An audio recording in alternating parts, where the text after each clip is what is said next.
আমার স্বামীর অ্যাক্সিডেন্টের পর দেওর আমাকে অবাক করে প্রেমের প্রস্তাব দিল। ভাইয়ার অ্যাক্সিডেন্টের পর তুমি আমার সহায়তা ছাড়া একা থাকতে পারছ না, বুদি। 6 মাস ধরে আমি তোমার পাশে আছি, ভাইয়ার দেখাশোনা করতে তুমি ক্লান্ত হয়ে পড়ছ। আজ রাতে যখন তুমি কাঁদতে কাঁদতে আমার কাঁধে মাথা রাখলে, আমি তোমার চোখের জল মুছে দিয়ে বললাম, আমি জানি ভাইজা আর কখনো সুস্থ হবে না, সে এখন শুধু একটা দেহ। তাকে নার্সিং হোমে রাখা যাক, আর তুমি আমার জীবনে নতুন অধ্যায় শুরু করো। তোমাকে আমি বিয়ে করতে চাই, আমার স্ত্রী হিসেবে ভালোবাসতে চাই, যা ভাইজা কখনো করেনি। আমি ক্লান্ত হয়ে সোফায় শুয়ে পড়েছিলাম। গত 6 মাস ধরে আমি একাই দেখাশোনা করছি আমার স্বামীকে, যে গাড়ি অ্যাক্সিডেন্টে মস্তিষ্কে আঘাত পেয়ে বেশিরভাগ সময় অচেতন থাকে। শুধু দেওর অর্জুন আমাকে সাহায্য করেছে, প্রতিদিন আসে, সাহায্য করে স্বামীকে স্নান করাতে, ওষুধ খাওয়াতে। আজ রাতে আমি আর পারছিলাম না, ক্লান্তিতে ভেঙে পড়েছিলাম। অর্জুন আমাকে সান্ত্বনা দিতে এসেছিল। আর কতদিন এভাবে চলবে, আমি কাঁদতে কাঁদতে জিজ্ঞাসা করলাম। কতদিন পারবে তুমি? অর্জুন আমার পাশে বসল। আমি তার কাঁধে মাথা রেখে বললাম, আমি আর পারছি না, অর্জুন। আমার মনে হয় আমি পাগল হয়ে যাব। অর্জুন আমার চোখের জল মুছে দিয়ে বলল, আমি জানি তোমার কষ্ট কত বড়। প্রতিদিন তুমি ভাইয়ার এই অবস্থা দেখে ভেঙে পড়ছ। আমি নীরবে কাঁদতে লাগলাম। অর্জুন আমার মাথায় হাত বুলাতে লাগল। তারপর হঠাৎ করেই সে সেই কথাগুলো বলল, যা শুনে আমি স্তব্ধ হয়ে গেলাম। দেওর আমাকে বিয়ের প্রস্তাব দিচ্ছে এমন একটা সময়ে যখন তার ভাই, আমার স্বামী, এমন অবস্থায়। অর্জুন, তুমি কি বলছ? আমি তার কাঁধ থেকে মাথা তুলে সোজা হয়ে বসলাম। এটা কি রকম কথা? তোমার ভাই এখনও বেঁচে আছে। তার শরীর বেঁচে আছে, বুদি, অর্জুন বলল, কিন্তু ডাক্তার বলেছেন সে আর কখনো সচেতন হবে না। এটা শুধু সময়ের ব্যাপার। তাই বলে তুমি আমাকে বিয়ের প্রস্তাব দিচ্ছ? আমি অবিশ্বাসে জিজ্ঞাসা করলাম। আমি জানি এটা অদ্ভুত শোনাচ্ছে, বুদি, অর্জুন আমার হাত ধরল। কিন্তু আমি 6 মাস ধরে তোমার পাশে আছি, তোমার হৃদয়ের কষ্ট দেখেছি। আমি তোমাকে ভালোবাসি, তোমাকে সুখী করতে চাই। এই গল্পটি সম্পূর্ণ শুনলে আপনাদের পানি অটোমেটিক বের হয়ে যাবে, সো যত দ্রুত সম্ভব হাতের কাছে টিস্যু নিয়ে বসে পড়ো। বিছানার চাদর যেন নষ্ট না হয় সেটা সম্পূর্ণ খেয়াল রাখার অনুরোধ জানিয়ে গল্পটি এখন শুরু করব। তার আগের সর্বশেষ অনুরোধ, দয়া করে এমন পানি বের করার গল্প নিয়মিত শুনতে আমাদের চ্যানেলটি সকলেই সাবস্ক্রাইব করুন, ধন্যবাদ। হ্যালো বন্ধুরা, আমার নাম শ্রাবন্তী সেন। আমার বয়স 42 বছর। আমার স্বামীর নাম অনির্বাণ সেন, বয়স 45 বছর। আমাদের 2 সন্তান, অভিজিৎ আর মালবিকা। অভিজিৎ 19 বছর বয়সী, কলেজে পড়ে। মালবিকা 12 বছর বয়সী, স্কুলে যায়। আমার গল্পটা শুরু হয়েছিল এক সাধারণ সকাল থেকে। আমি বাড়ির বালকনিতে দাঁড়িয়ে চা খাচ্ছিলাম, যখন আমার মোবাইলে একটা কল এলো। আমার স্বামী অনির্বাণ দুর্ঘটনায় পড়েছে। আমি সেদিন বুঝতে পারিনি যে ওই একটা কল আমার জীবনকে সম্পূর্ণ বদলে দেবে। অনির্বাণ গাড়ি চালিয়ে অফিসে যাচ্ছিল। একটা ট্রাক তার গাড়িকে ধাক্কা মেরে উল্টে দিয়েছিল। যখন আমি হাসপাতালে পৌঁছালাম, তখন ডাক্তাররা তাকে অপারেশন থিয়েটারে নিয়ে গিয়েছিল। ঘণ্টার পর ঘণ্টা আমি অপেক্ষা করলাম, আমার চোখ থেকে অশ্রু থামছিল না। সেই সময় আমার দেওর অর্জুন আমার পাশে এসে দাঁড়াল। অর্জুন অনির্বাণের ছোট ভাই, আমাদের বিয়ের পর থেকেই সে আমাদের সাথেই থাকে। অর্জুন আমার হাত ধরে বলল, ভাবি, আমি আছি। সব ঠিক হয়ে যাবে। অপারেশন শেষে ডাক্তার বললেন যে অনির্বাণের মস্তিষ্কে গুরুতর আঘাত লেগেছে। সে কোমায় চলে গেছে এবং কখন ফিরবে তা নিশ্চিত করে বলা যাবে না। সেই দিন থেকে শুরু হলো আমার জীবনের সবচেয়ে কঠিন সময়। প্রতিদিন হাসপাতালে যাওয়া, অনির্বাণকে দেখা, ডাক্তারদের সাথে কথা বলা। বাড়ি ফিরে বাচ্চাদের দেখাশোনা করা, স্কুল কলেজের কাজে সাহায্য করা। অর্জুন প্রতিদিন আমাকে সাহায্য করত। সে অফিসের পর সরাসরি হাসপাতালে চলে আসত, আমাকে সাহায্য করত অনির্বাণকে খাওয়াতে, তার শরীর পরিষ্কার করতে। 6 মাস পার হয়ে গেল। অনির্বাণ এখনও কোমায়। ডাক্তাররা এখন বলেন যে তার আর সচেতন হওয়ার সম্ভাবনা খুবই কম। আমি প্রতিদিন ভেঙে পড়ছিলাম। বাচ্চারা তাদের বাবাকে দেখতে চাইত, কিন্তু তাদের নিয়ে হাসপাতালে যাওয়া আমার পক্ষে কঠিন হয়ে উঠছিল। সেই রাতে অর্জুন আমাদের বাড়িতে এসেছিল। বাচ্চারা ঘুমিয়ে পড়েছিল।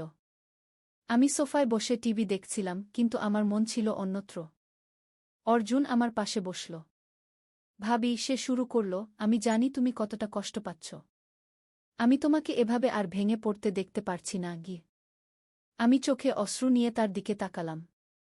আমি কি করব অর্জুন? আমি কিভাবে এই পরিস্থিতি মোকাবিলা করব? বাচ্চারা প্রতিদিন জিজ্ঞেস করে তাদের বাবা কবে ফিরবে। অর্জুন আমার হাত ধরল। ভাবি, আমি একটা কথা বলতে চাই। তুমি রাগ করো না। সে একটু থামল, তারপর বলল, আমি ডাক্তারদের সাথে কথা বলেছি। তারা বলেছেন অনির্বাণ ভাইয়ার আর ফিরে আসার সম্ভাবনা নেই। তার শরীর বেঁচে আছে, কিন্তু তার মন, তার আত্মা চলে গেছে। আমি নিঃশব্দে কাঁদতে লাগলাম। অর্জুন আমাকে জড়িয়ে ধরল। আমি তার কাঁধে মাথা রেখে কাঁদতে থাকলাম। ভাবি, অর্জুন আমার চোখের জল মুছে দিল। আমি তোমাকে একটা কথা বলতে চাই। আমি জানি এটা শুনতে খারাপ লাগবে, কিন্তু শোনো। আমি ভাইয়াকে নার্সিং হোমে রাখার ব্যবস্থা করতে পারি। সেখানে তার যত্ন নেওয়া হবে। তুমি একা পারছ না, তোমার স্বাস্থ্য ভেঙে পড়ছে। আমি অবাক হয়ে তার দিকে তাকালাম। তুমি কি বলছ অর্জুন? আমি কিভাবে অনির্বাণকে নার্সিং হোমে রাখতে পারি? ভাবি, বিশ্বাস করো, এটাই ভালো হবে। তুমি প্রতিদিন তার কাছে যেতে পারবে, কিন্তু তোমার উপর এই চাপ কমবে। অর্জুন আমার হাত আবার ধরল। আমি হতবাক হয়ে তার দিকে তাকিয়ে রইলাম। অর্জুন আমার চোখের দিকে তাকিয়ে বলল, আমি আরও কিছু বলতে চাই। আমি জানি ভাইজা আর কখনো সুস্থ হবে না, সে এখন শুধু একটা দেহ। তাকে নার্সিং হোমে রাখা যাক, আর তুমি আমার জীবনে নতুন অধ্যায় শুরু করো। তোমাকে আমি বিয়ে করতে চাই, আমার স্ত্রী হিসেবে ভালোবাসতে চাই, যা ভাইজা কখনো করেনি। আমি অবাক হয়ে দাঁড়িয়ে গেলাম। আমার কানে যেন আমি বিশ্বাস করতে পারছিলাম না। অর্জুন আমাকে বিয়ের প্রস্তাব দিচ্ছে? তার ভাই, আমার স্বামী, এখনও জীবিত থাকতে? অর্জুন, তুমি কি বলছ? আমি একটু সরে গেলাম। এটা কি রকম কথা? তোমার ভাই এখনও বেঁচে আছে। তার শরীর বেঁচে আছে ভাবি, অর্জুন বলল, কিন্তু ডাক্তার বলেছেন সে আর কখনো সচেতন হবে না। এটা শুধু সময়ের ব্যাপার। তাই বলে তুমি আমাকে বিয়ের প্রস্তাব দিচ্ছ? আমি অবিশ্বাসে জিজ্ঞাসা করলাম। আমি জানি এটা অদ্ভুত শোনাচ্ছে ভাবি, অর্জুন আমার হাত ধরল। কিন্তু আমি 6 মাস ধরে তোমার পাশে আছি, তোমার হৃদয়ের কষ্ট দেখেছি। আমি তোমাকে ভালোবাসি, তোমাকে সুখী করতে চাই। আমি তার হাত ছাড়িয়ে নিলাম। তুমি পাগল হয়ে গেছ অর্জুন। আমি তোমার ভাবি, তোমার ভাইয়ের স্ত্রী। আমাদের 2টো বাচ্চা আছে। তুমি কি ভাবছ? অর্জুন উঠে দাঁড়াল। আমি জানতাম তুমি এভাবে রিয়াক্ট করবে। কিন্তু ভাবি, এটাই ভালো হবে। ভাইজা আর ফিরবে না। তুমি একা জীবন কাটাবে, বাচ্চাদের একা মানুষ করবে। আমি তোমাকে ভালোবাসি, বাচ্চাদেরও। আমরা একটা পরিবার হতে পারি। আমি চিৎকার করে উঠলাম, তুমি এখনই আমার বাড়ি থেকে বেরিয়ে যাও অর্জুন। আমি তোমার মুখ দেখতে চাই না। অর্জুন আমার দিকে এক মুহূর্ত তাকিয়ে রইল, তারপর ধীরে ধীরে বাড়ি থেকে বেরিয়ে গেল। সেই রাতে আমি ঘুমাতে পারিনি। অর্জুনের কথাগুলো আমার মাথায় ঘুরপাক খাচ্ছিল। সে আমাকে বিয়ে করতে চায়? সে কি সত্যিই আমাকে ভালোবাসে, নাকি আমার সম্পত্তির দিকে তার নজর? পরের দিন সকালে আমি যখন বাচ্চাদের স্কুলে পাঠাচ্ছিলাম, তখন আমার মোবাইলে একটা মেসেজ এলো। অর্জুন লিখেছিল, ভাবি, আমি দুঃখিত। আমি তোমাকে কষ্ট দিতে চাইনি। আমি সত্যিই তোমাকে ভালোবাসি। আমি আজ বিকেলে তোমার বাড়িতে আসব, আমাদের কথা বলা দরকার। আমি মেসেজটা পড়ে রেগে গেলাম। এরপরেও সে আমার বাড়িতে আসতে চায়। আমি উত্তর দিলাম, আমি তোমার সাথে কোনো কথা বলতে চাই না। তুমি আমার বাড়িতে এসো না। সেদিন আমি হাসপাতালে গেলাম না। আমি চাইছিলাম না অর্জুনের সাথে দেখা হোক। আমি বাড়িতে বসে ভাবছিলাম কি করা উচিত। অনির্বাণ সত্যিই কি আর ফিরবে না? আমি কি বাকি জীবন একা কাটাব? বাচ্চাদের মুখে কি জবাব দেব? সন্ধ্যায় আমি শুনতে পেলাম দরজায় নক হচ্ছে। আমি জানতাম এটা অর্জুন। আমি দরজা খুললাম না। কিন্তু নক বন্ধ হল না। শেষে আমি দরজা খুললাম। সেখানে দাঁড়িয়ে ছিল একজন পুলিশ অফিসার। আপনি কি শ্রীমতী শ্রাবন্তী সেন? তিনি জিজ্ঞাসা করলেন। আমি মাথা নাড়লাম। হ্যাঁ, আমি শ্রাবন্তী। কি ব্যাপার? আমি দুঃখের সাথে জানাচ্ছি যে শ্রী অর্জুন সেনের একটি দুর্ঘটনা হয়েছে। তিনি তার গাড়ি চালিয়ে যাচ্ছিলেন, যখন একটি ট্রাক তার গাড়িকে ধাক্কা মারে। অফিসার একটু থামলেন। দুঃখের বিষয়, তিনি মারা গেছেন। আমি শক্ত হয়ে দাঁড়িয়ে রইলাম।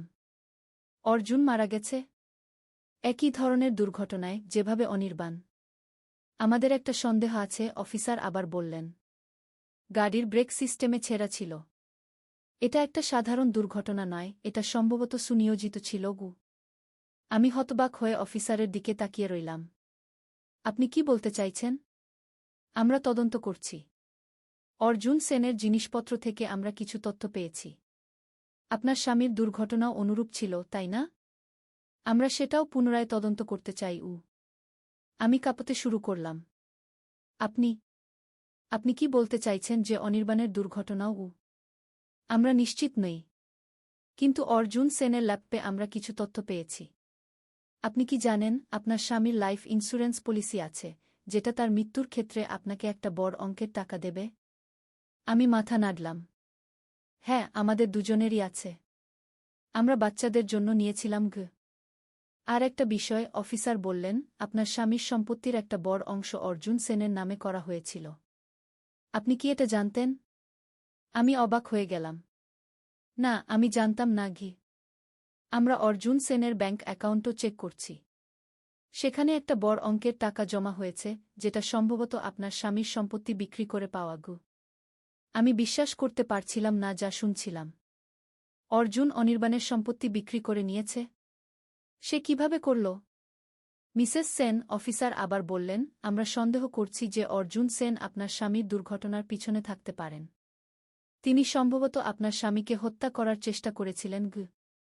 আমি ধপ করে সোফায় বসে পড়লাম। আমার মাথা ঘুরছিল।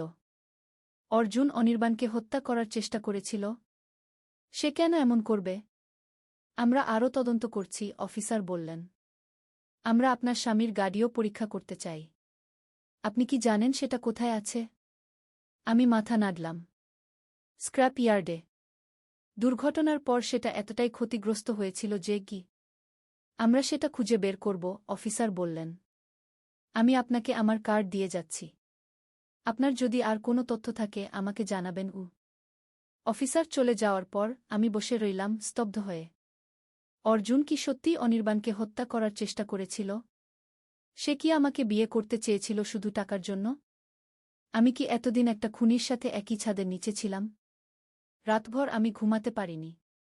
সকালে আমি বাচ্চাদের স্কুলে পাঠিয়ে হাসপাতালে গেলাম। অনির্বাণের কাছে বসে আমি কাঁদতে লাগলাম। কেন তুমি আমাকে ছেড়ে গেলে, অনির্বাণ? কেন তুমি আমাকে একা ফেলে গেলে এই সমস্যার মধ্যে?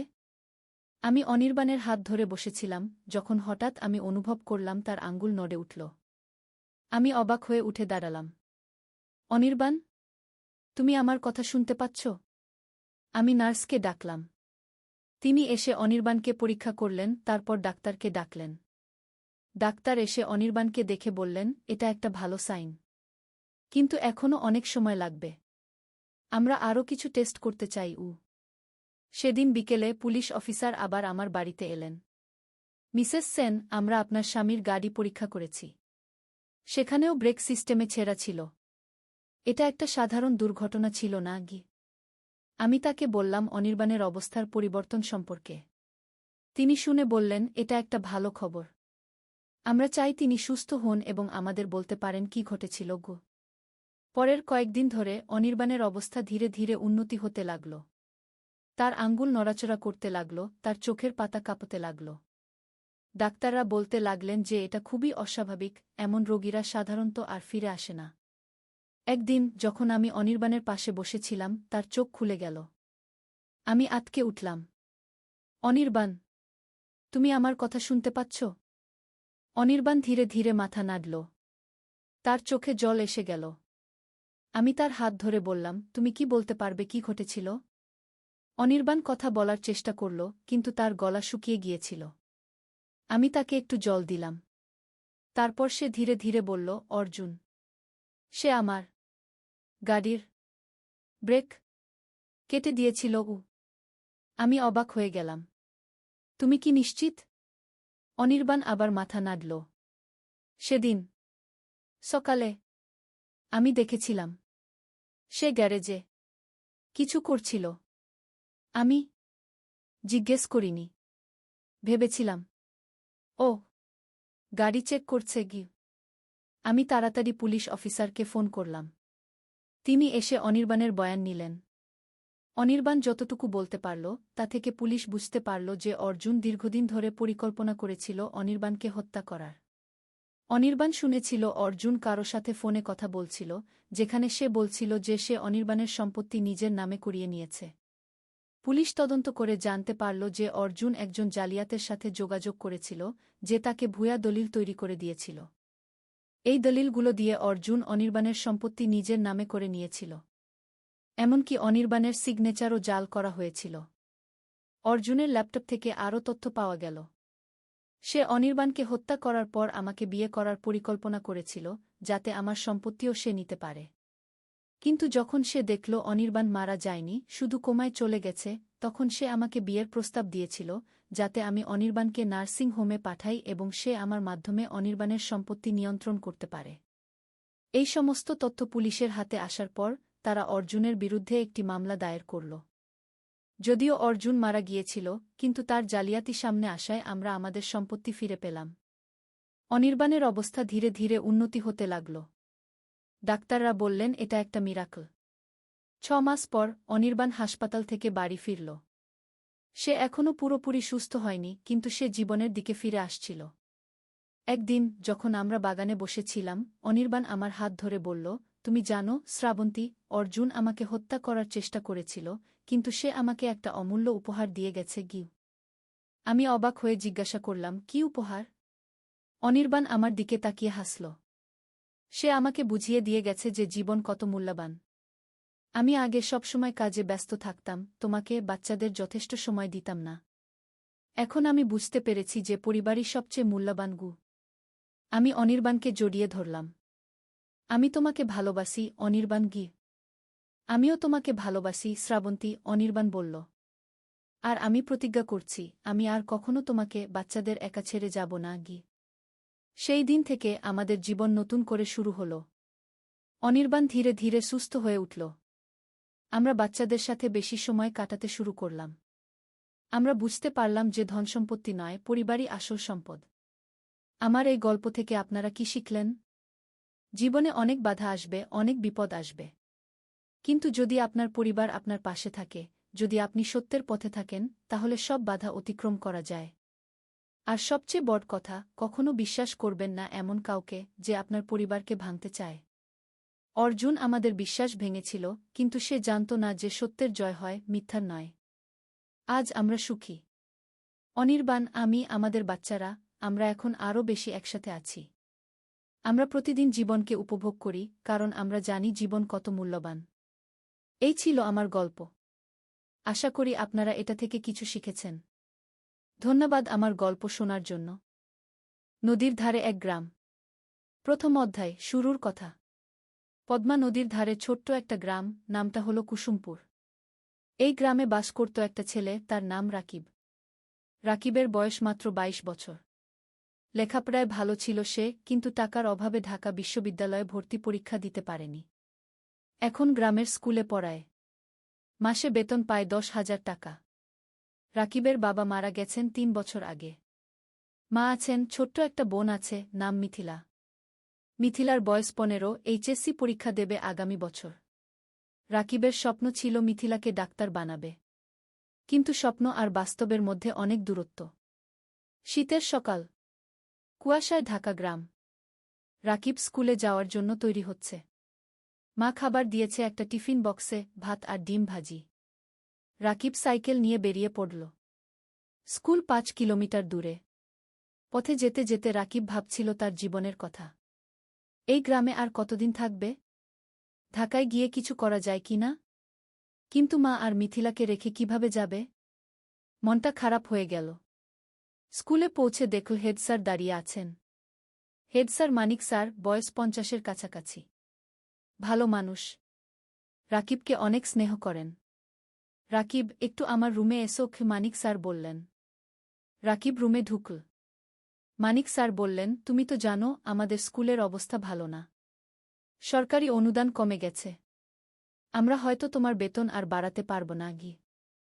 রাকিবের মনটা ভেঙে গেল। কিন্তু সে কিছু বলল না। শুধু মাথা নেড়ে বলল, বুঝতে পারছি স্যার। তবে একটা খবর আছে, মানিক স্যার বললেন।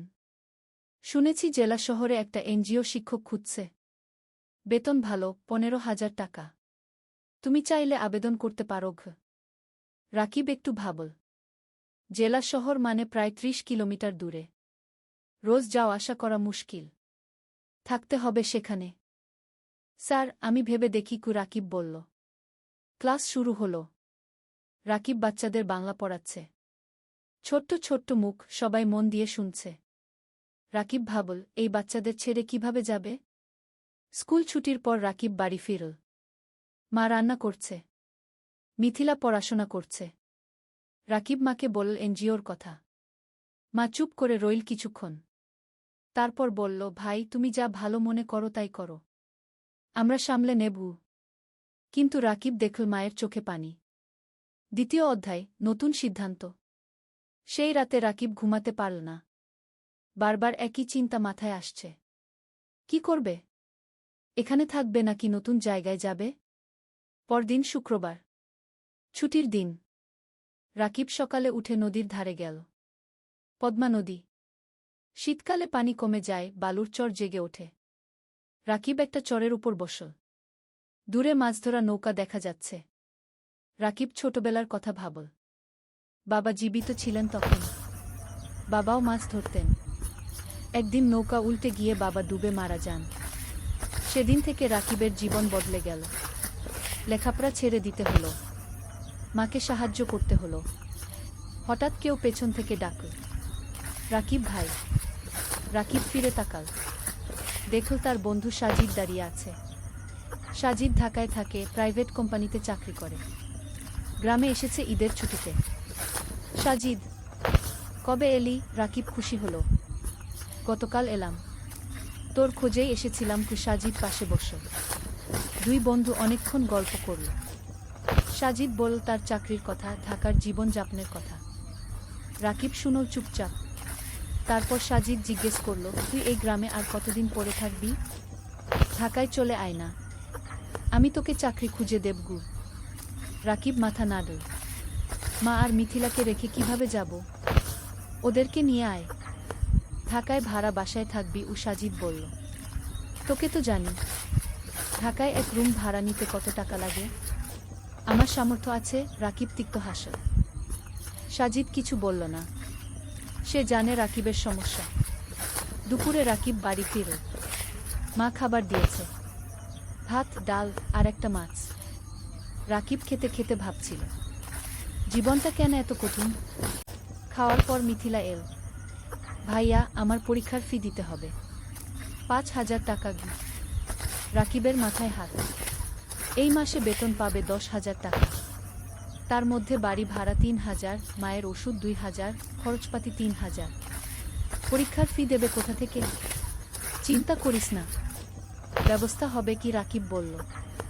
কিন্তু ব্যবস্থা হবে কিভাবে? রাকিব জানে না। সেই রাতে রাকিব মন স্থির করল। সে জেলা শহরে এনজিওর চাকরির জন্য আবেদন করবে।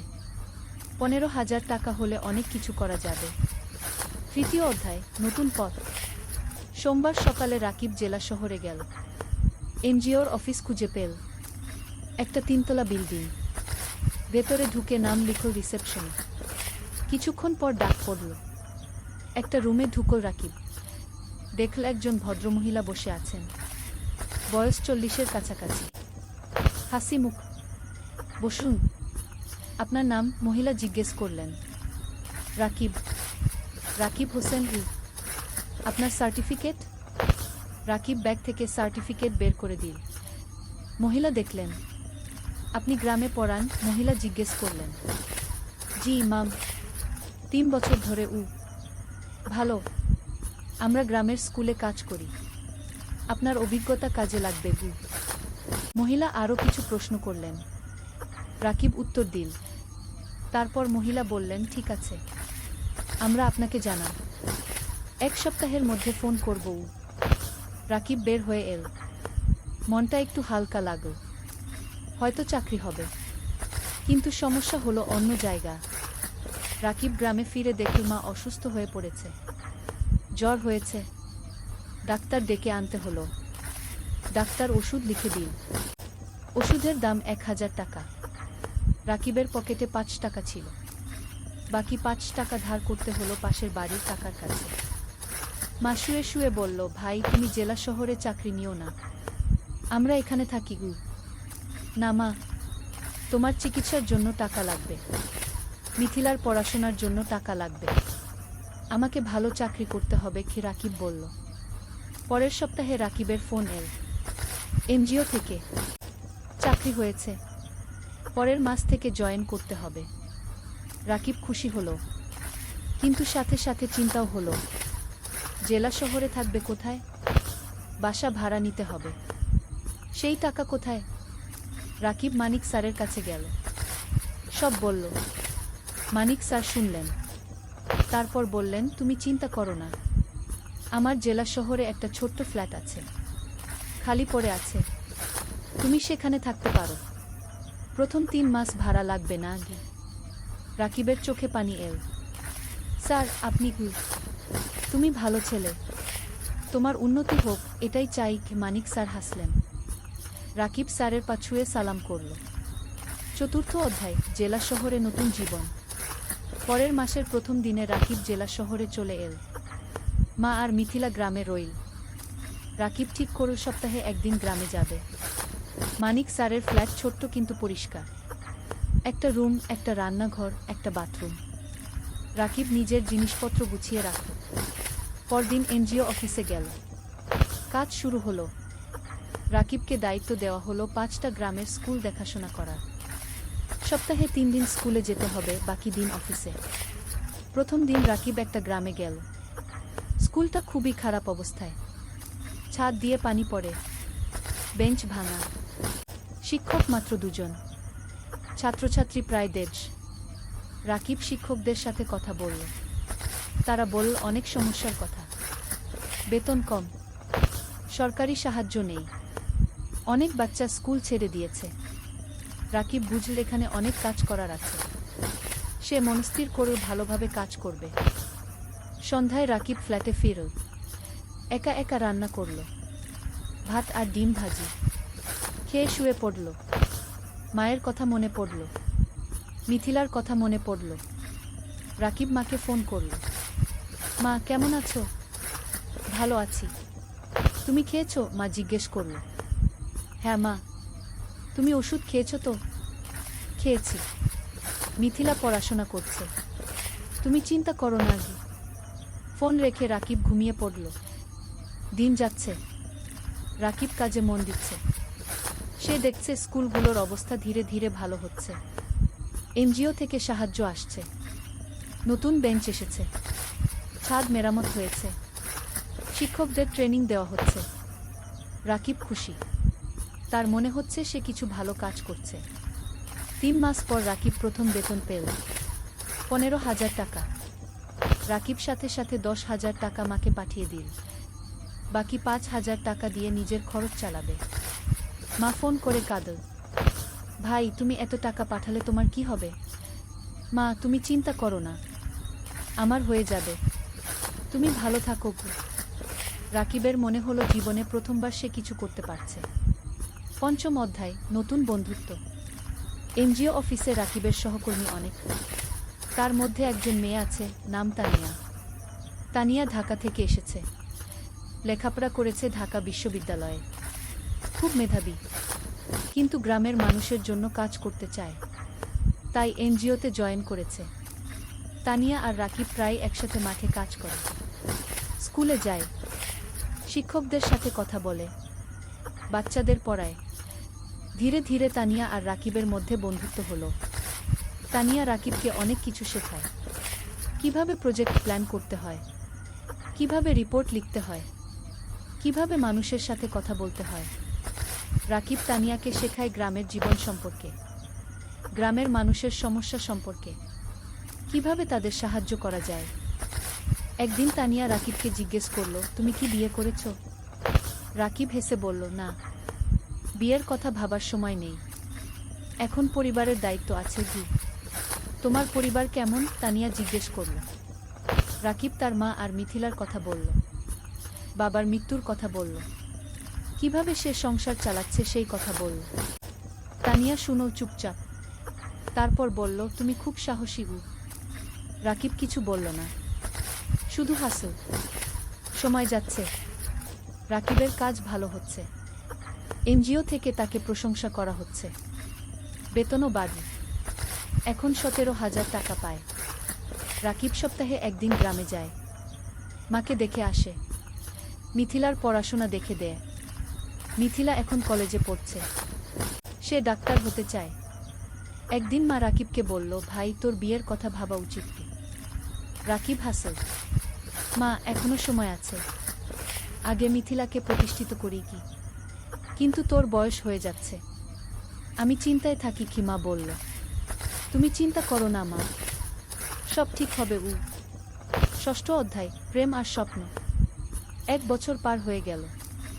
রাকিব এখন এনজিওতে প্রজেক্ট কোঅর্ডিনেটর, বেতন 20,000 টাকা। সে এখন একটা ভাড়া বাসায় থাকে, মাসে ভাড়া 5,000 টাকা। তবু মাকে প্রতি মাসে 12,000 টাকা পাঠায়। মিথিলা খুব ভালো ফলাফল করেছে, সে মেডিকেল কলেজে ভর্তি হতে চায়, কিন্তু ভর্তি পরীক্ষার জন্য কোচিং করতে হবে। কোচিং ফি অনেক। রাকিব চিন্তায় পড়ল, কোথা থেকে টাকা আসবে। তানিয়া বুঝতে পারল রাকিবের সমস্যা। একদিন সে বলল, রাকিব তুমি কিছু চিন্তিত মনে হচ্ছে কি। রাকিব মিথিলার কথা বলল। তানিয়া বলল, আমি আমার এক বন্ধুকে জানি, সে ঢাকায় মেডিকেল কোচিং সেন্টার চালায়। আমি তাকে বলবো, হয়তো কম ফিতে তোমার বোনকে ভর্তি করে নেবে কি। রাকিব অবাক হলো, তুমি এত সাহায্য করছো কেন। তানিয়া চুপ করে রইল কিছুক্ষণ, তারপর বলল, কারণ তুমি ভালো মানুষ গো। রাকিব কিছু বলল না, কিন্তু মনের ভেতর একটা অনুভূতি হলো। পরের সপ্তাহে তানিয়া তার বন্ধুর সাথে রাকিবের কথা হলো। বন্ধু রাজি হলো মিথিলাকে অর্ধেক ফিতে ভর্তি করতে।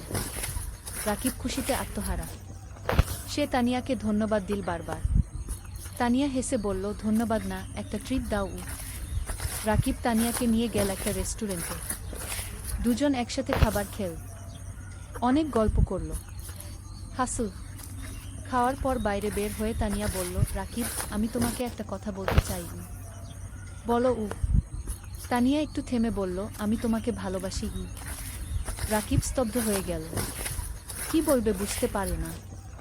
তানিয়া বলল, আমি জানি এটা হঠাৎ শোনাচ্ছে, কিন্তু 1 বছর ধরে তোমার সাথে কাজ করছি। তোমার চরিত্র, তোমার পরিবারের প্রতি দায়িত্ববোধ, তোমার সততা, সব কিছু দেখেছি। তুমি আমার মনে জায়গা করে নিয়েছ। রাকিব কিছুক্ষণ চুপ করে রইল, তারপর বলল, তানিয়া আমি জানি না কি বলবো। তুমি ঢাকার মেয়ে, উচ্চশিক্ষিত, আমি একজন সাধারণ গ্রামের ছেলে। আমার পরিবার গরিব, আমার অনেক দায়িত্ব আছে। তানিয়া রাকিবের হাত ধরল, এগুলো আমার কাছে কোনো সমস্যা নয়। আমি তোমাকে চাই, তোমার টাকা বা স্ট্যাটাস নয়। রাকিবের চোখে পানি এল। তানিয়া আমি তোমাকে কিছু দিতে পারবো না। তুমি আমাকে ভালোবাসা দিতে পারবে, সততা দিতে পারবে, এটাই যথেষ্ট। রাকিব তানিয়ার দিকে তাকাল, তারপর বলল, আমিও তোমাকে ভালোবাসি, কিন্তু ভয় পাচ্ছি। কিসের ভয়? তানিয়া জিজ্ঞেস করল। ভয় পাচ্ছি তোমার পরিবার রাজি হবে না, ভয় পাচ্ছি আমি তোমাকে সুখী করতে পারব না। তানিয়া হাসল, আমার পরিবার আমাকে বিশ্বাস করে, আমি যদি খুশি থাকি তারা খুশি থাকবে, আর তুমি আমাকে সুখী করতে পারবে কিনা সেটা সময় বলবে। আমরা একসাথে চেষ্টা করব। সেই রাতে রাকিব ঘুমাতে পারল না, সারা রাত তানিয়ার কথা ভাবল। জীবনে প্রথমবার কেউ তাকে এভাবে ভালোবাসে। সপ্তম অধ্যায়, বাধা আর চ্যালেঞ্জ। পরের সপ্তাহে রাকিব গ্রামে গেল, মাকে সব কথা বলল, তানিয়ার কথা, প্রেমের কথা। মা শুনো চুপচাপ, তারপর বলল, মেয়ে কেমন? খুব ভালো মা, তুমি তাকে দেখলে পছন্দ করবে। তার পরিবার রাজি হবে? আমরা তো গরিব। মা চিন্তিত হল। তানিয়া বলেছে তার পরিবার তাকে বিশ্বাস করে, সমস্যা হবে না। মিথিলা খুশি হল, ভাইজা তুমি বিয়ে করছো? আমি ভাবির সাথে দেখা করব। রাকিব হাসল, হ্যাঁ রে, তোকে নিয়ে যাব ঢাকায়। কিন্তু সমস্যা এল অন্য দিক থেকে। তানিয়া তার বাবা মাকে রাকিবের কথা বলল। প্রথমে তারা খুশি হল, কিন্তু যখন জানো রাকিব একজন এনজিও কর্মী, বেতন মাত্র 20,000 টাকা, তখন তারা আপত্তি করল। তানিয়ার বাবা বললেন, তানিয়া তুমি ঢাকা বিশ্ববিদ্যালয় থেকে পাস করেছ, তুমি একজন ভালো চাকরিজীবী ছেলে পাবে। এই ছেলে তোমাকে কি দেবে? তানিয়া বলল, বাবা, আমি টাকার জন্য বিয়ে করছি না। আমি রাকিবকে ভালোবাসি। ভালোবাসা দিয়ে সংসার চলে না কি? তানিয়ার মা বললেন। বাবা, মা, রাকিব খুব সৎ এবং পরিশ্রমী। সে তার পরিবারের জন্য অনেক কষ্ট করছে। এরকম মানুষ এখন কমই আছে কি? তানিয়া বোঝানোর চেষ্টা করল। আমরা সময় চাই। আমরা ছেলেটাকে দেখতে চাই কি? তানিয়ার বাবা বললেন। তানিয়া রাকিবকে ফোন করে সব বলল। রাকিব শুনে তারপর বলল, আমি জানতাম এটা হবে। তুমি হাল ছেড়ে দিও না। আমি তাদের বোঝাব। তানিয়া বলল। পরের মাসে রাকিব ঢাকায় গেল। তানিয়ার বাবা মার সাথে দেখা করল। তারা রাকিবকে অনেক প্রশ্ন করল। রাকিব সব সততার সাথে উত্তর দিল। তানিয়ার বাবা বললেন, তুমি তোমার ভবিষ্যৎ নিয়ে কি ভাবছ? তুমি সারা জীবন এনজিওতে থাকবে? রাকিব বলল, আঙ্কেল, আমি স্বপ্ন দেখি একদিন নিজের একটা স্কুল করব। গ্রামের গরিব ছেলে মেয়েদের বিনামূল্যে পড়াব। এটা আমার লক্ষ্য। তানিয়ার বাবা অবাক হলেন। তুমি কি জানো একটা স্কুল খুলতে কত টাকা লাগে? জানি আঙ্কেল, কিন্তু আমি বিশ্বাস করি যদি সততার সাথে চেষ্টা করি একদিন সফল হব। তানিয়ার বাবা কিছু বললেন না, কিন্তু রাকিবের চোখে যে আগুন দেখলেন সেটা তাকে ভাবিয়ে তুলল। সেই রাতে তানিয়ার বাবা মা আলোচনা করলেন। তারপর তারা রাজি হলেন, কিন্তু একটা শর্ত দিলেন, রাকিবকে আরও ভালো চাকরি খুঁজতে হবে। রাকিব শর্ত মেনে নিল। অষ্টম অধ্যায়, নতুন সুযোগ। বিয়ের প্রস্তুতি শুরু হলো, কিন্তু রাকিব চিন্তায় ছিল। বিয়েতে অনেক খরচ হবে। সেই টাকা কোথায়? তানিয়া বলল, আমরা সিম্পল বিয়ে করব, বেশি খরচ করব না। কিন্তু তানিয়ার পরিবার বড় বিয়ে চায়। অনেক আত্মীয় স্বজন আছে। রাকিব টেনশনে ছিল। তখন মানিক স্যার তাকে ডাকলেন। স্যার বললেন, রাকিব, আমি শুনেছি তোমার বিয়ে হবে। আমি তোমাকে একটা উপহার দিতে চাই। স্যার একটা খাম দিলেন। খামে ছিল 50,000 টাকা। রাকিবের চোখ বড় হয়ে গেল। স্যার, এটা আমি নিতে পারবো না। এটা উপহার। তুমি আমার ছাত্রের মতো, তুমি অবশ্যই নেবে। স্যার জোর করলেন। রাকিব স্যারকে জড়িয়ে ধরল। স্যার, আপনি আমার জন্য অনেক কিছু করেছেন। তুমি ভালো থাকো, এটাই চাই। এদিকে রাকিবের ভাগ্য ঘুরতে শুরু করল। একদিন এনজিওর ডিরেক্টর রাকিবকে ডাকলেন। বললেন, রাকিব, তোমার কাজ আমরা খুব পছন্দ করেছি। আমরা একটা নতুন প্রজেক্ট শুরু করছি। তুমি প্রজেক্ট ম্যানেজার হবে। বেতন হবে 35,000 টাকা। রাকিব বিশ্বাস করতে পারল না। 35,000 টাকা! এত টাকা কখনো কল্পনাও করেনি। স্যার, সত্যি? রাকিব জিজ্ঞেস করল। হ্যাঁ, তুমি যোগ্য। তুমি পারবে কি? ডিরেক্টর বললেন। রাকিব সাথে সাথে তানিয়াকে ফোন করল। তানিয়া খুশিতে চিৎকার করল। সেই সন্ধ্যায় রাকিব মাকে ফোন করল। সব বলল। মা কাঁদতে লাগল। খুশির কান্না। ভাই, আল্লাহ তোমার ভালো করেছে। তুমি অনেক কষ্ট করেছ। কি? মা বলল। মা, এখন আমরা ভালো থাকব। মিথিলার পড়াশোনা ভালো হবে। তুমি সুস্থ থাকবে। বিয়ের দিন এল। সিম্পল কিন্তু সুন্দর বিয়ে। গ্রাম থেকে মা আর মিথিলা এসেছে। রাকিবের বন্ধুরা এসেছে। এনজিও অফিসের সবাই এসেছে। তানিয়া দেখতে খুব সুন্দর লাগছিল লাল শাড়িতে। রাকিব পাঞ্জাবি পরেছে। বিয়ে হলো। সবাই দোয়া করল, আশীর্বাদ করল। রাকিব আর তানিয়া নতুন জীবন শুরু করল। নবম অধ্যায়, স্বপ্ন পূরণের পথে। বিয়ের পর রাকিব আর তানিয়া জেলা শহরে একটা বড় ফ্ল্যাট ভাড়া নিল। 2 বেডরুমের। তারা ঠিক করল মা আর মিথিলাকে নিয়ে আসবে। মা প্রথমে রাজি হলো না। বলল, তোমরা নতুন বিয়ে করেছ, আমরা গেলে তোমাদের সমস্যা হবে। তানিয়া নিজে গ্রামে গেল। মাকে বলল, মা, আপনি আমার মা। আপনি না থাকলে আমার সংসার অসম্পূর্ণ। মা তানিয়াকে জড়িয়ে ধরল। মা, তুমি খুব ভালো। মা আর মিথিলা জেলা শহরে চলে এল। এখন তারা সবাই একসাথে থাকে। মিথিলা ঢাকায় কোচিং করছে। সে খুব মন দিয়ে পড়ছে। তার লক্ষ্য মেডিকেল কলেজে চান্স পাওয়া। রাকিব নতুন প্রজেক্টে কাজ শুরু করেছে। প্রজেক্টটা খুব বড়। 15টা গ্রামে কাজ করতে হবে। স্কুল, স্বাস্থ্যকেন্দ্র, নারী উন্নয়ন, সব ধরনের কাজ। রাকিব খুব ব্যস্ত হয়ে গেল। সকাল থেকে রাত পর্যন্ত কাজ। কিন্তু সে খুশি, কারণ সে মানুষের উপকার করছে। তানিয়াও কাজ করছে, সেও একটা প্রজেক্টে আছে। তাদের দুজনের মিলে এখন বেতন ৫৫,০০০ টাকা। এত টাকা রাকিব কখনো কল্পনা করেনি। এখন তারা স্বাচ্ছন্দ্যে আছে। মায়ের ভালো চিকিৎসা হচ্ছে, মিথিলার পড়াশোনা ভালো হচ্ছে, রাকিব কিছু টাকা সেভিংসও করছে।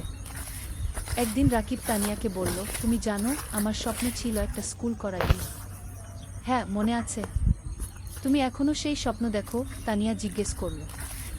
হ্যাঁ, আমি ভাবছি আমরা যদি কিছু টাকা সেভ করি, তাহলে হয়তো একদিন একটা ছোট্ট স্কুল খুলতে পারব।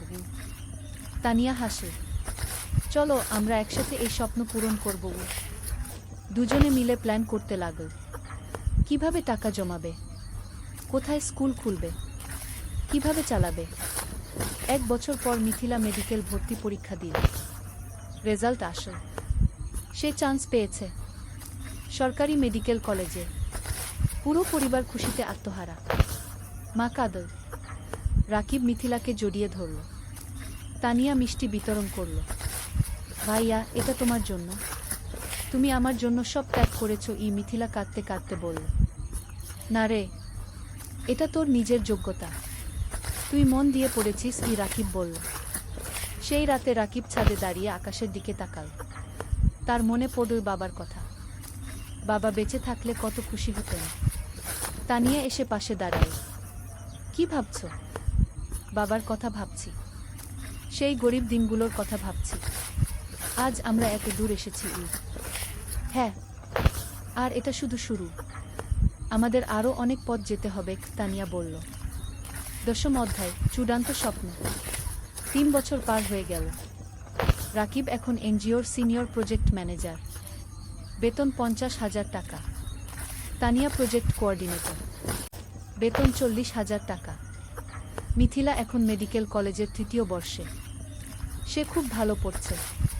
তার লক্ষ্য একজন ভালো ডাক্তার হওয়া এবং গ্রামের মানুষের সেবা করা। মা এখন সুস্থ, তার মুখে হাসি ফিরে এসেছে। রাকিব আর তানিয়া এই ৩ বছরে প্রায় ১০ লক্ষ টাকা সেভ করেছে। এখন তারা ঠিক করেছে স্বপ্নের স্কুল খুলবে। রাকিব গ্রামে গিয়ে একটা জমি কিনে, ২ বিঘা জমি। সেখানে স্কুল করবে। তারা ব্যাংক থেকে লোন নিল আরও ৫ লক্ষ টাকা। মোট ১৫ লক্ষ টাকা দিয়ে স্কুল তৈরি করা শুরু হলো। মানিক স্যার অনেক সাহায্য করলেন। তিনি স্কুলের ডিজাইন করে দিলেন, শিক্ষক খুঁজে দিলেন। ৬ মাস পর স্কুল তৈরি হলো। নাম দেওয়া হলো আলোর পাঠশালা। স্লোগান, শিক্ষাই আলো, শিক্ষাই মুক্তি। স্কুলে গরিব পরিবারের বাচ্চারা বিনামূল্যে পড়বে, ধনী পরিবারের বাচ্চারা কম ফিতে পড়বে। এই ফি দিয়ে স্কুল চলবে। স্কুল খোলার দিন গ্রামের সব মানুষ এল। জেলা প্রশাসক এলেন উদ্বোধন করতে। মানিক স্যার, এনজিওর ডিরেক্টর, সবাই এলেন। রাকিব মাইকে দাঁড়িয়ে বলল, আমি একসময় খুব গরিব ছিলাম, লেখাপড়া করতে পারিনি ঠিকমতো, কিন্তু আমি হাল ছাড়িনি। আজ আমি এই স্কুল করলাম যাতে গ্রামের কোনো বাচ্চাকে টাকার অভাবে লেখাপড়া ছাড়তে না হয়। সবাই হাততালি দিল। তানিয়া বলল, এই স্কুল শুধু আমার স্বামীর স্বপ্ন নয়, আমার স্বপ্ন। আমরা চাই এই গ্রামের প্রতিটা বাচ্চা শিক্ষিত হোক। আবার হাততালি। স্কুল চালু হলো। প্রথম দিন ৫০ জন বাচ্চা ভর্তি হলো। দ্বিতীয় মাসে ১০০, তৃতীয় মাসে ২০। রাকিব আর তানিয়া সপ্তাহে ৩ দিন স্কুলে যায়। বাচ্চাদের পড়ায়, শিক্ষকদের ট্রেনিং দেয়া, স্কুল দেখাশোনা করে। মিথিলা ছুটির দিনে স্কুলে এসে বাচ্চাদের স্বাস্থ্য চেক আপ করে বিনামূল্যে। মা রান্না করে বাচ্চাদের খাওয়ায়। অনেক বাচ্চা গরিব পরিবার থেকে আসে, তারা দুপুরে খায় না, মা তাদের খাওয়ায়। ২ বছর পর স্কুলে ৫ বাচ্চা পড়ছে, ১০ জন শিক্ষক আছে। স্কুল ভালোভাবে চলছে। জেলার মধ্যে কি আলোর পাঠশালা কি একটা আদর্শ স্কুল হিসেবে পরিচিতি পেয়েছে। একাদশ অধ্যায়, জীবনের পূর্ণতা। ৫ বছর পর রাকিবের বয়স এখন ৩৩, তানিয়ার বয়স ৩১। তাদের একটা মেয়ে হয়েছে, নাম রাখা হয়েছে অনন্যা। অনন্যার বয়স ২ বছর। মিথিলা এখন ডাক্তার। সে একটা সরকারি হাসপাতালে কাজ করছে। সে গ্রামের মানুষের বিনামূল্যে সেবা দেয়া। মা সুস্থ এবং খুশি। তার নাতনি অননাকে নিয়ে সময় কাটায়। আলোর পাঠশালা কি এখন জেলার সেরা স্কুলগুলোর একটা। এখানে 1000 বাচ্চা পড়ছে। 20 জন শিক্ষক আছে। স্কুলের রেজাল্ট খুব ভালো। রাকিব আর তানিয়া এখন আর এনজিওতে কাজ করে না। তারা পুরোপুরি স্কুলেই সময় দেয়া। তারা আরও 2টো স্কুল খোলার পরিকল্পনা করছে। একদিন রাকিব স্কুলের ছাদে দাঁড়িয়ে আছে। তানিয়া এসে পাশে দাঁড়ায়, হাতে চায়ের কাপ। কি ভাবছ? তানিয়া জিজ্ঞেস করল। ভাবছি আমাদের যাত্রার কথা। 8 বছর আগে আমি একজন গরিব স্কুল শিক্ষক ছিলাম। আজ আমার নিজের স্কুল আছে। 1000 বাচ্চা পড়ছে গু। হ্যাঁ, আমরা অনেক দূর এসেছি, কিন্তু আরও অনেক পথ বাকি, তানিয়া বলল। জানো, কখনো কখনো মনে হয় স্বপ্ন দেখা ভালো। স্বপ্ন মানুষকে বাঁচিয়ে রাখে। আমি স্বপ্ন দেখেছিলাম বলে আজ এখানে এসেছি। তানিয়া রাকিবের হাত ধরল। আর আমি তোমাকে বিশ্বাস করেছিলাম বলে তোমার স্বপ্ন আমার স্বপ্ন হয়ে গেল। দুজন চুপচাপ দাঁড়িয়ে রইল। নিচে বাচ্চারা খেলছে। তাদের হাসির শব্দ শোনা যাচ্ছে। রাকিব বলল, জানো তানিয়া, আমার এখন মনে হয় জীবনের সবচেয়ে বড় সফলতা হলো মানুষের মুখে হাসি ফোটানো। টাকা, প্রতিষ্ঠা সব তুচ্ছ যখন দেখি একটা গরিব বাচ্চা আমাদের স্কুলে পড়ে ভালো রেজাল্ট করছে। তানিয়া মাথা নাড়ল। একদম ঠিক। তুমি জানো, গত সপ্তাহে সেই রহিম নামের ছেলেটা এসেছিল, যে 3 বছর আগে আমাদের স্কুলে ভর্তি হয়েছিল। হ্যাঁ, মনে আছে।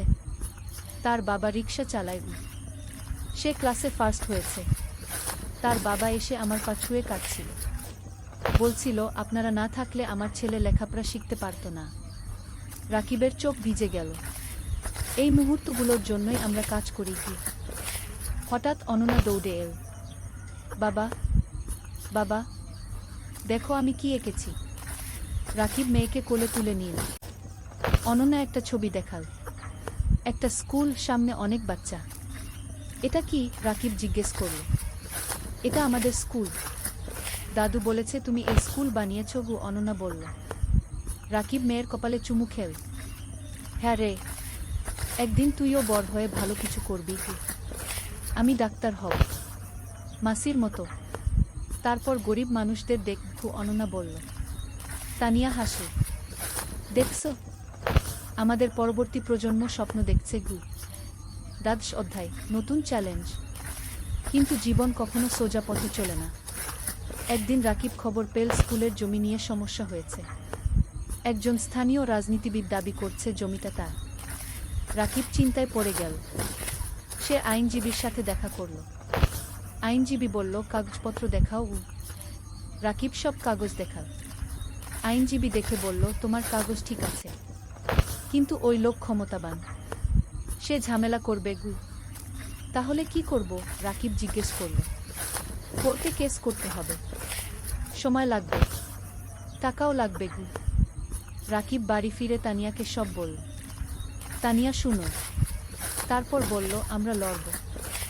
আমরা সত্যের পক্ষে আছি। কেস শুরু হলো। প্রতি সপ্তাহে কোর্টে যেতে হচ্ছে। আইনজীবীর ফি দিতে হচ্ছে। টাকা খরচ হচ্ছে অনেক। কিন্তু রাকিব হাল ছাড়ল না। সে জানে সে ন্যায়ের পক্ষে। এই সময় গ্রামের মানুষ রাকিবের পাশে দাঁড়াল। তারা একটা কমিটি করল। সবাই মিলে টাকা তুলল রাকিবকে সাহায্য করার জন্য। একদিন গ্রামের চেয়ারম্যান রাকিবের কাছে এসে বলল, রাকিব, তুমি আমাদের গ্রামের গর্ব। তুমি আমাদের বাচ্চাদের শিক্ষিত করছো। আমরা তোমাকে একা ছাড়ব না। রাকিব কান্নায় ভেঙে পড়ল। আপনারা আমার পরিবার। মানিক স্যারও সাহায্য করলেন। তিনি জেলা প্রশাসকের সাথে কথা বললেন। প্রশাসক বিষয়টা দেখলেন। 6 মাস পর কোর্ট রায় দিল রাকিবের পক্ষে। জমি রাকিবেরই। সেই দিন স্কুলে উৎসব হলো। সবাই খুশি। বাচ্চারা নাচল, গাইল। রাকিব মাইকে বলল, আজ আমরা জিতেছি। কিন্তু এটা শুধু আমার জয় নয়, এটা আমাদের সবার জয়। সত্যের জয়। ত্রয়োদশ অধ্যায়, সম্প্রসারণ। কেস জেতার পর রাকিবের আত্মবিশ্বাস বেড়ে গেল। সে ঠিক করল আরও একটা স্কুল খুলবে, পাশের জেলায়। তানিয়া রাজি হল। তারা আবার সেভিংস শুরু করল। এই সময় একটা বড় সুখবর এল। একটা আন্তর্জাতিক এনজিও তাদের স্কুলের কথা শুনেছে। তারা সাহায্য করতে চায়। এনজিওর একজন প্রতিনিধি এল আলোর পাঠশালাকে দেখতে। সে সব দেখল। শিক্ষকদের সাথে কথা বলল, বাচ্চাদের সাথে কথা বলল। তারপর সে রাকিবকে বলল, আমরা আপনার কাজে মুগ্ধ। আমরা আপনাকে 10 লক্ষ টাকা গ্রান্ট দিতে চাই নতুন স্কুলের জন্য। রাকিব বিশ্বাস করতে পারল না। 10 লক্ষ টাকা?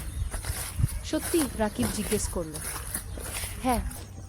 আপনি একটা প্রস্তাব লিখে পাঠান, আমরা অনুমোদন করব। রাকিব আর তানিয়া রাত দিন পরিশ্রম করে প্রস্তাব লিখল, পাঠিয়ে দিল। 1 মাস পর অনুমোদন এল। 10 লক্ষ টাকা। রাকিব পাশের জেলায় জমি কিনে নতুন স্কুল তৈরি শুরু হলো।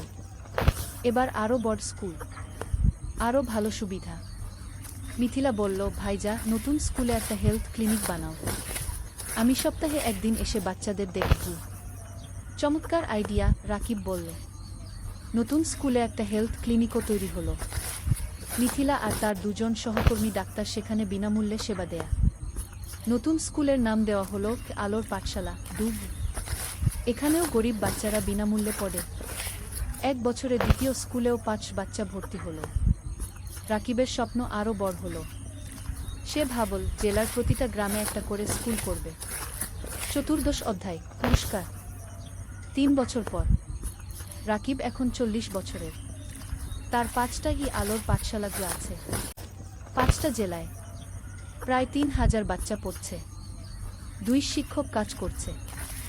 একদিন রাকিব একটা ফোন পেল, ঢাকা থেকে, শিক্ষা মন্ত্রণালয় থেকে। আপনি রাকিব হোসেন? ফোনে একজন জিজ্ঞেস করল। জিউ, আপনাকে জানাতে পেরে আনন্দিত যে আপনার নাম জাতীয় শিক্ষা পুরস্কারের জন্য নির্বাচিত হয়েছে। আপনি গ্রামীণ শিক্ষায় অসামান্য অবদান রেখেছেন। রাকিব স্তব্ধ হয়ে গেল। জাতীয় পুরস্কার? সত্যি? রাকিব জিজ্ঞেস করল। হ্যাঁ, আগামী মাসে ঢাকায় অনুষ্ঠান হবে। মাননীয় প্রধানমন্ত্রী পুরস্কার দেবেন। রাকিব ফোন রেখে তানিয়াকে জড়িয়ে ধরল। তান, আমরা জাতীয় পুরস্কার পেয়েছি। তানিয়া কাঁদতে লাগল। খুশির কান্না। তুমি পেরেছ, তুমি সত্যিই পেরেছ। মা খবর শুনে কাঁদল। ভাই, তোর বাবা বেঁচে থাকলে কত খুশি হতো। মিথিলা বলল, ভাইজা, তুমি আমার হিরো। অনন্যা, এখন 7 বছর, বলল, বাবা, তুমি সবচেয়ে ভালো বাবা। পুরস্কারের দিন, ঢাকা, বঙ্গভবন। রাকিব স্যুট পরেছে, তানিয়া শাড়ি পরেছে। মা, মিথিলা, অনন্যা সবাই গেছে। মানিক স্যারও গেছে। তিনি রাকিবকে বললেন, আমি গর্বিত তোমার শিক্ষক ছিলাম।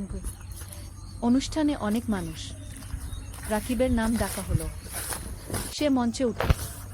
প্রধানমন্ত্রী তাকে পুরস্কার দিলেন। একটা ক্রেস্ট, একটা সার্টিফিকেট আর 5 লক্ষ টাকা। রাকিব মাইকে দাঁড়িয়ে বলল, আমি একজন সাধারণ গ্রামের ছেলে। আমার বাবা রিকশা চালাতেন।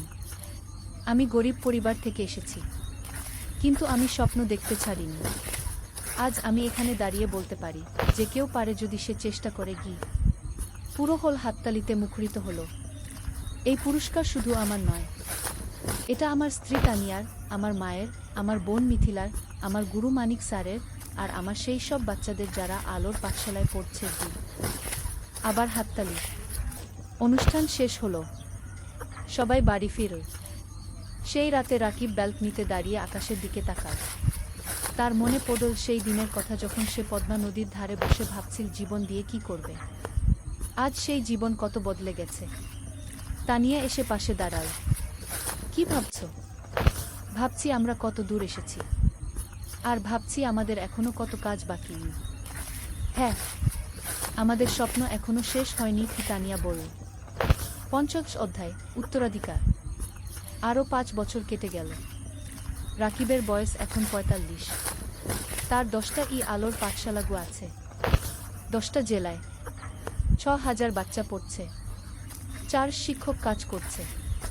মিথিলা এখন একজন সফল ডাক্তার। সে নিজের একটা হাসপাতাল খুলেছে, গরিব মানুষদের বিনামূল্যে চিকিৎসা দেয়া। অনন্যা এখন 12 বছর। সে আলোর পাঠশালাতেই পড়ছে। সে খুব মেধাবী। তার স্বপ্ন শিক্ষক হওয়া, বাবার মতো। মা এখন অনেক বয়স্ক, কিন্তু সুস্থ। সে নাতিনাতনীদের নিয়ে সময় কাটায়। হ্যাঁ, রাকিবের এখন 2 সন্তান। অনন্যার পরে একটা ছেলে হয়েছে, নাম অনির্বাণ, বয়স 5 বছর। রাকিব এখন একটা বড় শিক্ষা প্রতিষ্ঠানের প্রতিষ্ঠাতা। তার কাজের স্বীকৃতি সারা দেশে, বিদেশ থেকেও মানুষ আসে তার স্কুল দেখতে। কিন্তু রাকিব এখনও সেই সাধারণ মানুষই আছে। সে নিজে স্কুলে যায়, বাচ্চাদের পড়ায়, তাদের সাথে খেলে। একদিন একজন সাংবাদিক রাকিবকে ইন্টারভিউ করতে এল। সে জিজ্ঞেস করল, আপনার সাফল্যের রহস্য কি? রাকিব হেসে বলল, রহস্য বলে কিছু নেই, শুধু 3টা জিনিস: স্বপ্ন, পরিশ্রম আর সততা। আপনার ভবিষ্যৎ পরিকল্পনা? আরও 20টা স্কুল খুলব, প্রতিটা জেলায়, যাতে কোনো বাচ্চা শিক্ষা থেকে বঞ্চিত না হয়। আপনি কি রাজনীতিতে আসবেন? অনেকে বলছে আপনি দেশের জন্য অনেক করতে পারবেন। রাকিব মাথা নাড়ল। না, আমি শিক্ষক থাকতে চাই, রাজনীতি আমার জায়গা নয়। সাংবাদিক আরও অনেক প্রশ্ন করল। রাকিব উত্তর দিল। সেই রাতে টিভিতে ইন্টারভিউ দেখানো হলো, পুরো দেশ দেখ। অনেক মানুষ অনুপ্রাণিত হলো রাকিবের গল্পে। পরের দিন রাকিবের ফোন বাজতে লাগল। অনেক মানুষ সাহায্য করতে চায়, ডোনেশন দিতে চায়, স্বেচ্ছাসেবক হতে চায়। রাকিব তানিয়াকে বলল, দেখছো, মানুষ ভালো কাজে এগিয়ে আসতে চায়, শুধু সুযোগ দরকার। তানিয়া বলল, হ্যাঁ, আর তুমি সেই সুযোগ তৈরি করেছ। শেষ অধ্যায়, জীবনের অর্থ। আরও 10 বছর পরের ঘটনা। রাকিবের বয়স এখন 55, চুলে পাক ধরেছে, কিন্তু চোখে এখনো সেই আগুন। তার এখন 25টা আলোর পাঠশালা আছে, 15,000 বাচ্চা পড়ছে, 1000-এর বেশি শিক্ষক কাজ করছে। মা আর বেঁচে নেই, 3 বছর আগে মারা গেছেন শান্তিতে। তার শেষ ইচ্ছা ছিল রাকিব যেন তার কাজ চালিয়ে যায়। রাকিব সেই ওয়াদা রেখেছে। মিথিলা এখন একজন প্রতিষ্ঠিত ডাক্তার, তার হাসপাতাল জেলার সেরা হাসপাতাল। সে বিয়ে করেছে একজন ইঞ্জিনিয়রকে, তাদের 2 সন্তান। অনন্যা এখন 22 বছর, সে শিক্ষক হয়েছে, আলোর পাঠশালাতেই পড়ায়। সে বাবার উত্তরসূরি। অনির্বাণ এখন 15 বছর, সে মেডিকেলে পড়তে চায়, মাসির মতো ডাক্তার হতে চায়।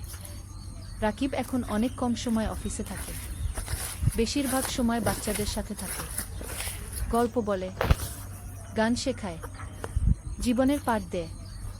একদিন একটা বাচ্চা রাকিবকে জিজ্ঞেস করল, স্যার, আপনি এত কিছু করলেন কেন?